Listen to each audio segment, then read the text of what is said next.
अस्सलाम वालेकुम दोस्तों। आज हम एक ऐसे मौजू पर बात करने जा रहे हैं जिसने हालिया दिनों में सोशल मीडिया पर काफ़ी बहस छेड़ दी है। क्या वाकई पाकिस्तान का एक मिसाइल अमेरिका के लिए खतरा बन चुका है? और क्या अमेरिकी सियासतदान तुलसी गैबर्ड ने इस बारे में कोई ऐसा बयान दिया है जिसने सबको हैरान कर दिया? आइए हकीकत को तफसील से समझते हैं। सबसे पहले बात करते हैं पाकिस्तान के जदीद मिसाइल सिस्टम शाहीन-3 की।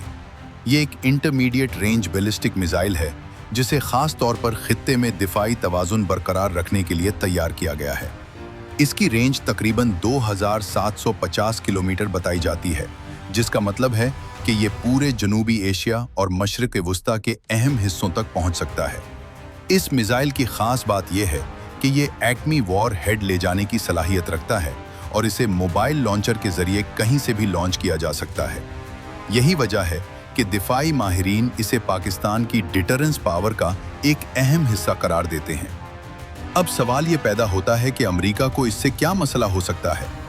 यहाँ पर बात आती है तुलसी गैबर्ड के बयानात की, जो माजी में अमेरिका की कांग्रेस से वाबस्ता रह चुकी की हैं और आलमी सिक्योरिटी मामलात पर खुलकर इजहार ख्याल करती रही हैं। कुछ हलकों में ये तासुर दिया गया कि उन्होंने पाकिस्तान के मिसाइल प्रोग्राम पर तशवीश जाहिर की है, लेकिन यहाँ एक अहम बात समझना जरूरी है। मैं इस बात की तस्दीक नहीं कर सकता कि तुलसी गैबर्ड ने खास तौर पर शाहीन-3 को अमेरिका के लिए बराह रास्त खतरा करार दिया हो। इस हवाले से मुस्तनद और वाज़ेह सरकारी बयान दस्तयाब नहीं है। हकीकत क्या है? हकीकत ये है कि शाहीन-3 की रेंज अमेरिका तक नहीं पहुंचती। जोग्राफियाई तौर पर देखा जाए तो पाकिस्तान से अमेरिका का फासला इस मिसाइल की हद से कहीं ज्यादा है। तो फिर असल तशवीश क्या है?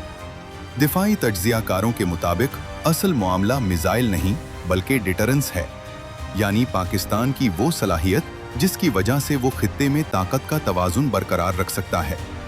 जब कोई मुल्क अपनी दिफाई सलाहियत को मजबूत बनाता है, खास तौर पर एटमी और मिसाइल टेक्नोलॉजी में, तो आलमी ताकतें इस पर नजर रखती हैं।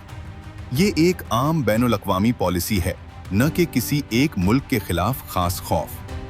पाकिस्तान का मौक़िफ़ हमेशा ये रहा है कि इसका मिसाइल प्रोग्राम मुकम्मल तौर पर दिफाई नौइयत का है और इसका मकसद खित्ते में अमन और तवाज़ुन बरकरार रखना है।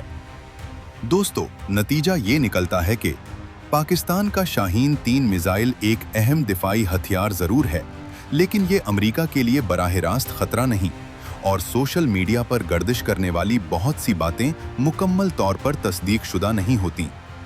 आपका क्या ख्याल है? क्या पाकिस्तान का मिसाइल प्रोग्राम सिर्फ दिफा के लिए है या ये आलमी ताकतों के लिए एक स्ट्रेटेजिक पैगाम भी है? अपनी राय कमेंट्स में ज़रूर बताएं। वीडियो पसंद आए तो लाइक करें, चैनल को सब्सक्राइब करें और बेल आइकॉन ज़रूर दबाएं ताकि आप तक ऐसी मज़ीद मालूमाती वीडियोस पहुंचती रहें। अल्लाह हाफिज।